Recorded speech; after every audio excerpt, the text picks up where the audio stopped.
freaking first cut. Golly.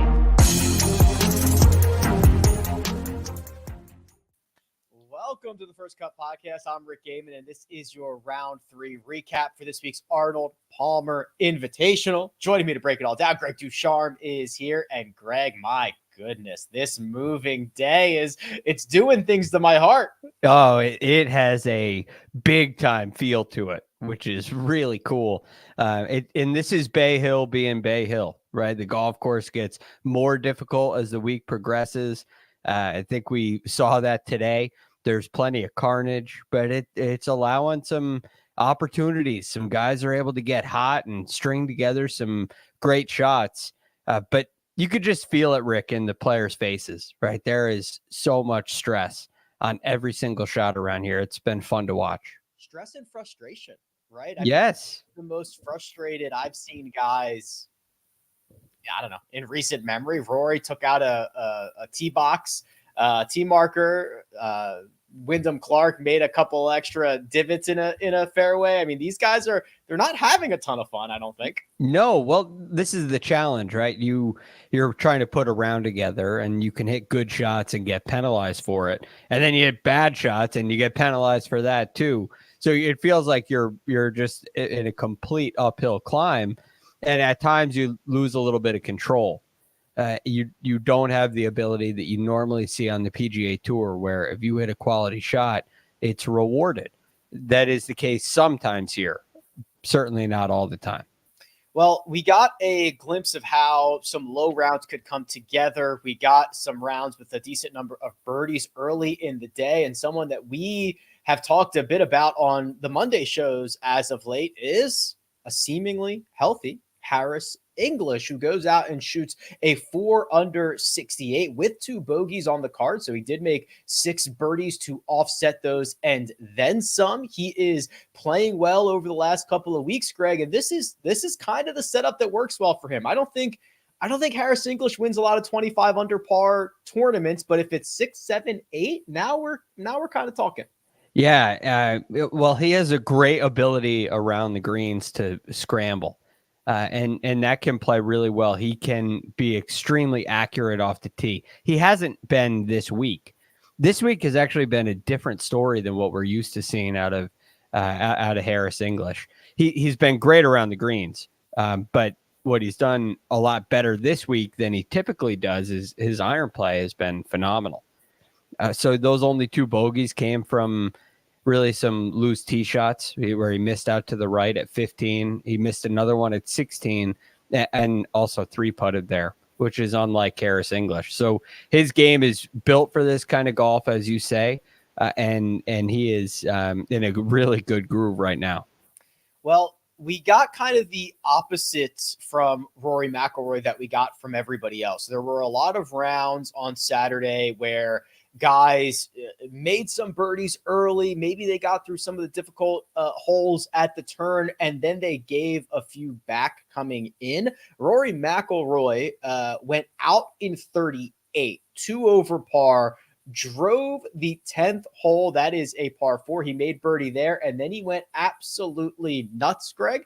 Birdies on 10, 12, 13, 16, 17, 18. Yeah, that'll play. A 6 under 30 on the second 9. He got to 5 under, which at the moment is a tie for 8th and just a few shots off the lead.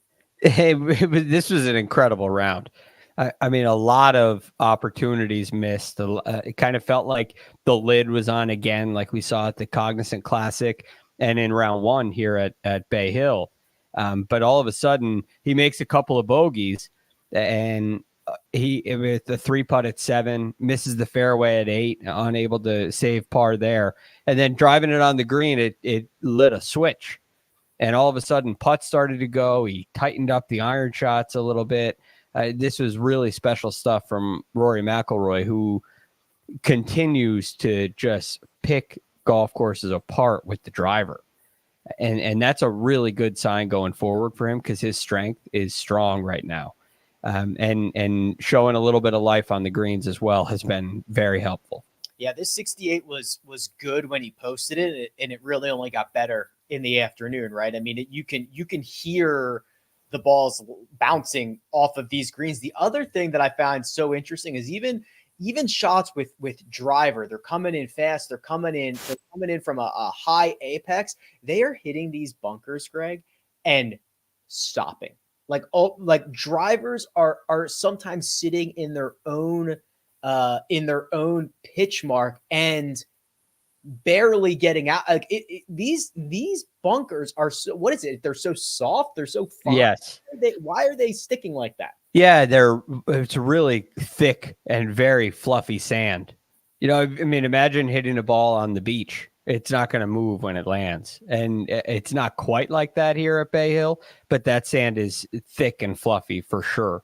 And it makes it very challenging. You can get some bad lies. Well, we saw a number of players plug shots into bunkers. And you see it kind of also sitting down in its own trail mark a little bit.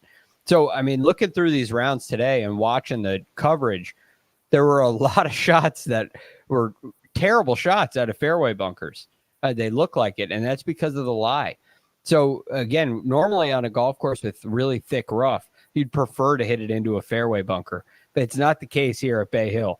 How many times do we see somebody hit it in a fairway bunker and then end up in the rough on their second shot with still a full shot into the green? It happened. I saw at least 5 of them. So that is a significant challenge around here as well. Like we need more. There were a handful of guys yesterday who were tied for the lead. We talked about that. It was 6 of them, and not all of them had great days. Brian Harmon shot a 5 over 77. Hideki Matsuyama has been up and down. Russell Henley posted an even par round. We're going to talk about more of those guys and really address what is going on at the top of this leaderboard, because there was a moment it looked like a runaway, Greg. Not so much anymore. We'll continue this conversation after a quick word from our partners. The blackout mystery remains. Welcome to March Madness. Oh! You just never know in the tournament who is going to shine. Stream March Madness live on any device, anywhere, and be ready for anything. And we're back. This is an unbelievable turn of events here, Greg, because Will Zalatoris, who was in the mix to begin the day, I think he started the day 1 shot back, got off to a just absolute fire start. He goes out in 32. That is 4 under. He birdies 11. He is now 5 under through 11. He looks unstoppable. The caliber, the level of golf that he was playing through 11 holes was nearly flawless. He got this up to a 5-shot lead, 5 clear of everybody else. And then disaster struck. A bogey on 14, a double on 15, a double on 18. He is currently 2 shots off the lead. So from a 5-shot lead to 2 behind in a matter of 7 holes. Can happen so quick. Right? I mean, you hit it, the shot into 14 is not a terrible shot. He misses a little left into the fairway bunker, or the greenside bunker rather, unable to get that up and down. And then on 15 drives it into the fairway bunker and can only advance it a little bit. You know, it almost looked like a top. It gets out of the bunker into the rough, and then he 3-putts once he gets that on the green. So that was really disappointing. And all of a sudden, you're only 2 under on the round. I thought he did a really nice job handling 16, making birdie there to kind of get things back on track. Like, okay, couple of bad breaks here. We're still doing fine. We're in the fight. And then 18 pulls it a little bit left. I thought it might catch a piece of the green, but it went a little too far, ends up in the bunker, and it's plugged. Yeah. And then he can't get the next one on the green. So that's some disappointing stuff. But his game is so strong, Rick. I mean, I love what he's done with the driver. He's gone to a shorter driver this year, and he's lost some club head speed. He's lost some distance, but he has gained accuracy. And when Will Zalatoris is playing from the fairway, and he's been playing from the fairway a whole lot more, he's he's really good. Really good. And even though this was a disappointing end to the round today, I still think he's very much in the mix tomorrow. I couldn't believe what I was watching. It was definitely a combination of bad play and bad luck. A couple of those shots that got plugged, it ended up being really bad. I'm not going to crush him for those. He's putting himself in difficult situations. I'm not sure he was compounding errors, but that's kind of what can happen around here, right? Even when you're just a little bit off, double is lurking. It was again, I just couldn't believe it as it was unfolding, because he had been flawless to that point. Really, I mean, absolutely flawless.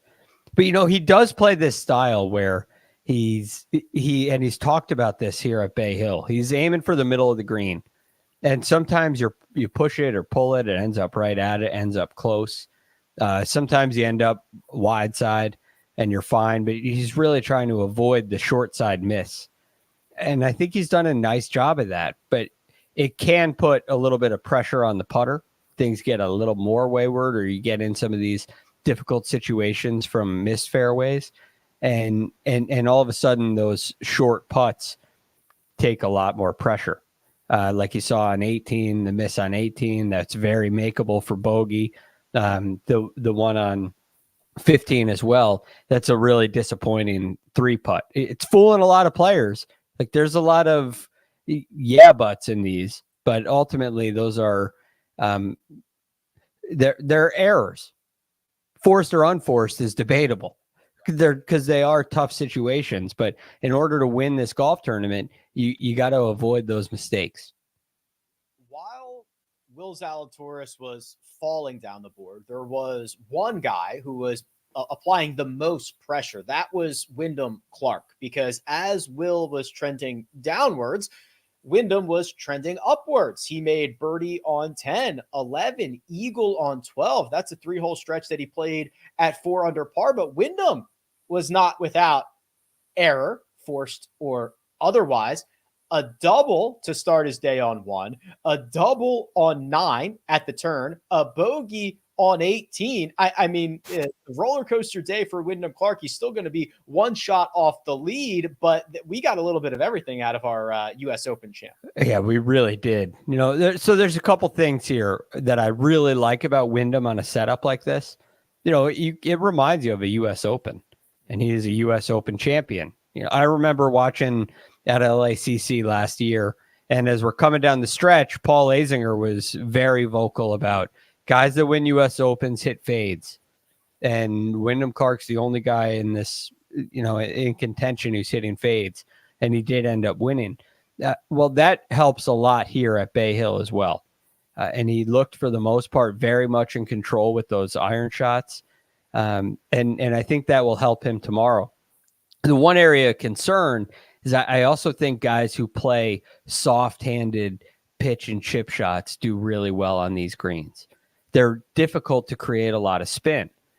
I shouldn't even say that. You can create all the spin you want. It doesn't necessarily hold on the greens. And when you watch Windham's technique, he's a very aggressive, and it tends to be a little shorter, and it tends to be a little faster through the strike. And sometimes that is a couple of those chip shots have gotten away from him. They've gone too hard. They've gone too far. And so what I'll be watching for with Windham tomorrow is around the green specifically, can he clean up that short game a little bit? Because a lot of these errors, and you're going to hit bad shots and you're going to make bogeys, but are you able to turn the bogeys, the double bogeys into bogeys? And that's going to be a key tomorrow. What's the thought process behind that comment of Azinger that guys who hit fades win U.S. Opens? The ball comes in softer into the greens. It comes into the fairways a little softer. And it's so firm and fiery and fast that it doesn't really matter what direction the hole is going. You want to get the ball to stop on the green quickly. You want it to be soft. That's what's so interesting about Windham, because his iron shots do land soft into the greens, but in the short game, he plays like driving, spinning shots, which are sweet to watch. But on a golf course like this, they can get away from you. because that grab, that first bounce or that second bounce when it normally checks is a little more unpredictable. It can't. You'll see some guys get it to check. Sometimes it doesn't, and now it's blazing past the hole. And then also in the rough, those shots in the rough, like the one he had on one, he hit it a foot. He barely moved it, and that sometimes takes a little more of a languid, fluid motion. So it's an interesting balance. I can't wait to watch him tomorrow. I really enjoy watching him in contention at these tough venues. Wow. Okay. Interesting stuff. Well, I'll give you a little behind the scenes how the sausage is made. We started this recap episode a few minutes early, Greg, because we made a bet that Hideki Matsuyama or Shane Lowry wasn't going to, birdie two of their last three and disrupt the top of the board. We got Hideki correct. But Shane Lowry has 2 feet 6 inches to go on the 18th hole to clean up his par, which will put him in a tie for first at 9 under, because Shane Lowry did the thing that we bet against, which was birdie at least 2 of his last 3 holes. He birdies 16, he birdies 17. He did not have the best rounds yesterday, shot a 71 yesterday, but remember, he got off to that hot start, the 66 on Thursday. Tough conditions in Florida, a grinded out type of setup, maybe a major championship type setup. And Shane Lowry, as he's getting ready to hit this 2 foot 6 inch putt to be tied atop the leaderboard, is in the mix again. Yes, and he's hunting it. I think he's hitting the ball as well as anybody in this field right now. I mean, his front 9, the only birdies he made were on the par 5s. Which is critical. And he swept the par 5s today, that's how you shoot good scores on difficult setups like this. You got to take care of par 5s. Shane Lowry did. But it felt like he left himself a ton of opportunities in that 10 to 15 foot range. And there's just a lid on the hole for him, which is kind of the story of all of last year and the early going of this year as well. That putter has just yet to heat up. It did on Thursday today. I'm very curious to see if the putter can get going tomorrow. The cool thing is you don't necessarily need it if you can avoid some of these mistakes. And here's the other thing with Shane Lowry. He's extremely emotional, and he wants the trophy. He wants to win. When he gets in contention, he is very animated. And if Shane Lowry is able to avoid some of the uproar, if you will, and let it affect him, then I think he's going to be in a really good place tomorrow. There is one man we have not mentioned. There is one man who was in the mix yesterday that we just kind of have omitted his name so far in this recap episode. And that man is tied atop the leaderboard with Shane Lowry, and his name is Scotty Scheffler. And for the second straight day, Greg, something on number 12 awakens Scotty Scheffler. So on Saturday here in the 3rd round, he goes birdie on 12, 13, 15, 16. Go back to round number 2. He makes eagle on 12 and then gets 3 straight from 15, 16, and 17. So he has sprinted to the finish line each of the last 2 days, and he is trying to capture victory for the first time in technically a year. We're coming up right next week will be a year, Greg. He won the Hero World Challenge. That does not go on your PGA Tour wins record, though. I believe it will at some point to get Tiger. Oh, yeah. They'll what it take officially retires. They'll retroactively award those, and Tiger will go to like 90 or whatever. Wow. Yeah. That's what it take. Yeah, that's a different conversation. So not yet is that on Scotty's resume. Maybe at some point in the future, but we are a year out from the last Scotty Scheffler victory, and he's going to try to get one again tomorrow. Yeah, and he's been close. And I mean, the story. This story has been so old because he continues to perform tee to green, quite frankly, and has not solved the issues on the greens. And it looked yesterday like he putted a whole lot better. I mean, after the first hole, he did putt a whole lot better. Today, again, it's a early on. There's a couple of misses from 7 feet, which you can live with. And then he misses at 9. He misses misses a 4-footer, which is disappointing. Doesn't get up and down at 11. Again, frustrating. And then makes birdie at 12 when he missed that fairway and had to lay up and is able to get that up and down. And then the putter heats up. It really did, making 17-footers and 20-footers, and he's just getting the ball to find the hole. And you start to see a little bit of that emotion, start to see the fist pumps. The one at 15 looked like it was going to go right over the edge, and it catches just enough, catches the lip, and goes in. And that's where you saw that nice fist pump. He was fired up. And when the momentum and the brakes start to go Scottie Scheffler's way, feels like it never happens. And all of a sudden they do, and we get a flurry of birdies. And he is going to be a difficult man to stop in round 4 because of that. Just to recap, that is Scottie Scheffler and Shane Lowry in at 9 under, 2 atop the board. Wyndham Clark solo third at 8 under, a trio at 7. Zalatoris, Russell Henley, Hideki Matsuyama, Harris English is 3 back at 6 under. I mean, Rory, McIlroy, Sam Burns, Max Homa, just 4 back. There's a lot of things that can happen here, Greg. We're gonna talk about the odds in a second. I'll pull them up, but I haven't seen Twitter yet. I imagine it is going to be a topic of conversation. Wyndham Clark in the thick rough, taking his club, and I want to describe. I don't have the video. I don't have the GIF or anything, but I want to describe this accurately. Pushing his wedge down behind the golf ball, compressing the grass. That is harder than I've ever pressed behind a golf ball, but I feel like you will give us a reasonable take about what he was doing, if that is allowed, and whether it should be allowed. All right. This is a tricky one.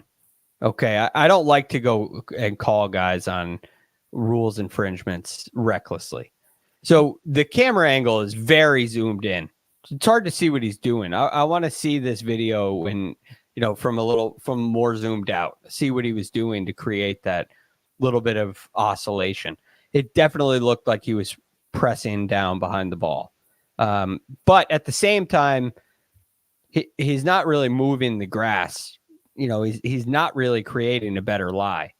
And it doesn't look like the ball actually moved places. Again, it can oscillate in the grass. Like you can see it move, but it has to officially, it has to change positions.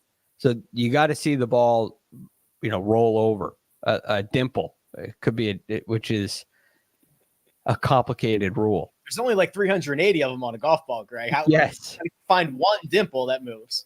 It's a very complicated rule that I've never been comfortable with, because there's enough leeway where, yeah, you could put your club in there behind it and you see the ball waving in the grass. We saw it with Hideki Matsuyama recently. I think it was Hideki. I thought Wyndham did this like 3 weeks ago. Maybe it was Wyndham.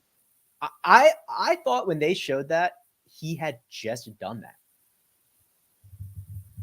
that. I can't be sure. I can't be sure either, but I think it. Well, here we go. But look, it's not a great look.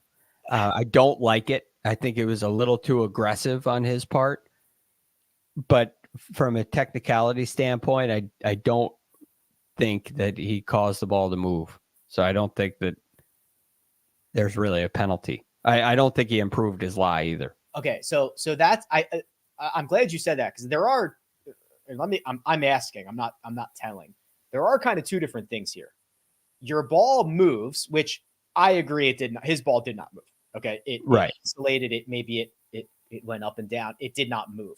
But the improving of the lie, if you are matting down the grass behind your golf ball, that is akin to Patrick Reed moving the sand behind his golf ball in a bunker to give you better access, to give your club better access to the ball. Those are, I feel like those often get lumped into one thing. So I don't believe he was trying to move his ball. I don't think his ball moved.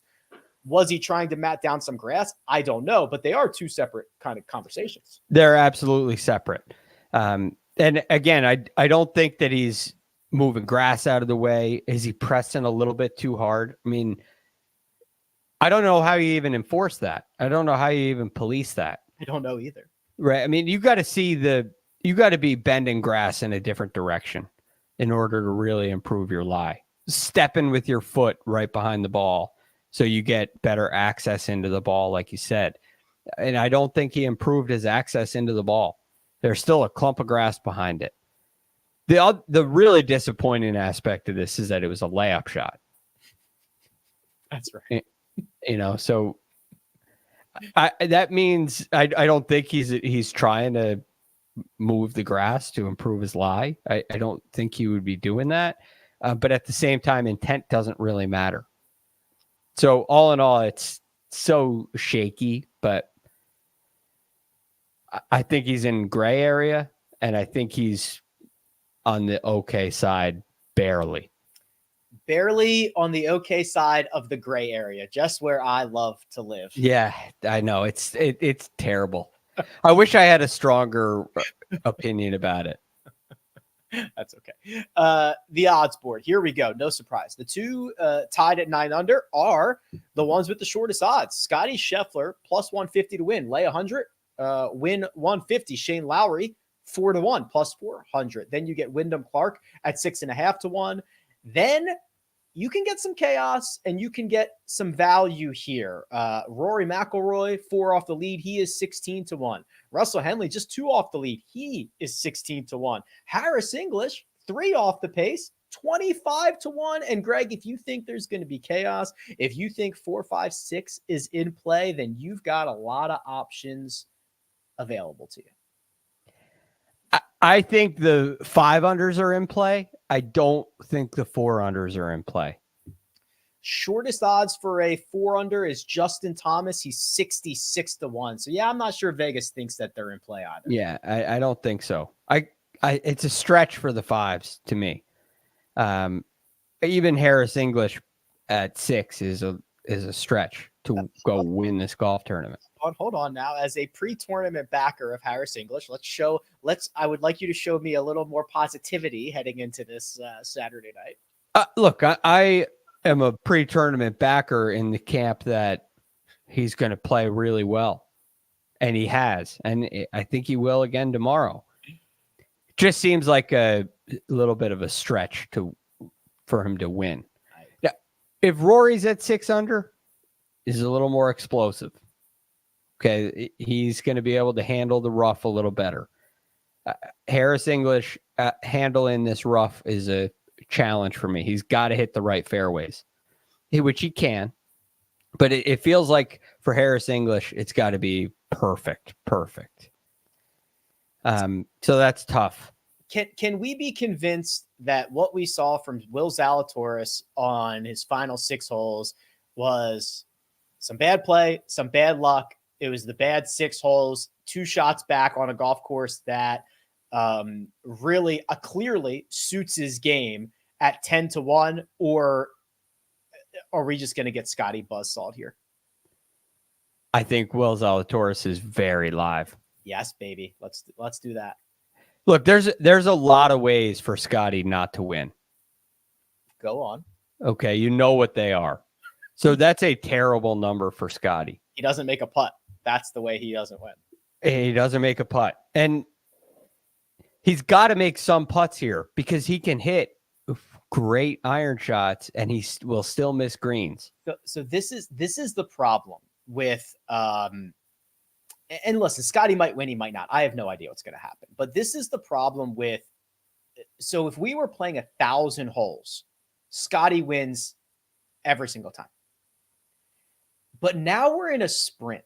Now we're in a small sample of 18 holes when realistically, this is going to come down to, for everybody, it's going to come down to like 6 putts, right? It's going to be like 6 putts from 10 to 25 feet. And the guy who makes the most amount of those 6 putts is going to win. So like, as much as I don't want to be the Mark Immelman, like throw out your stats, it's Sunday at the Arnold PALMER. Like, I don't want to be like that, but it doesn't matter anymore. He's going to have to make putts tomorrow. He's going to have to make putts. He's going to have to get up and down, which requires those 4-footers to go. So there will be some pressure in that area. It's gotten hot, which is a great sign. So I'm in no way saying Scotty can't win. I'm looking at this odds board saying he can't go at plus 150 on Scotty Scheffler. There's too many ways for him to lose. And that also puts Will Zalatoris right in play. I guess that's the big point here. I am a huge proponent of Will Zalatoris. I think him and Shane Lowry are probably my two favorite bets on this board. And the reason is Scotty's right there with them, but I think those two guys are the best chippers around the green here. And they're hitting the ball really well. Let's get a Zalatoris Harris English playoff. That would be. Yeah, you would like that very much. But look, this is what we said on Monday. These are the auto lock guys in major championship type setups, right? You play them at the PGA Championship and at the U.S. Open and at Memorial. Like, they fit. They are likely to succeed. They're both in the top 10, and I think they both finish that way. I wouldn't be surprised if it's Will Zalatoris holding the trophy. Yeah, those top 5 on the odds board: Scheffler, Lowry, Wyndham Clark, Will Zalatoris, Hideki Matsuyama. Oh, I almost gave Will. I was going to say they all have major championships. They don't. Will's got a couple of close. No contention. I mean, this feels like a major championship leaderboard. Yeah, big time. I almost gave Will one there. Okay, well, no matter how it plays out, we'll be back on Sunday night to discuss it all. Big thanks, producer Mike, who does all the hard work behind the scenes, jumping in tonight. Much appreciated. Greg DuCharme is available online at The Real GFD, and you can find me at Rick Run Good. This has been The First Cut. We'll catch you next time.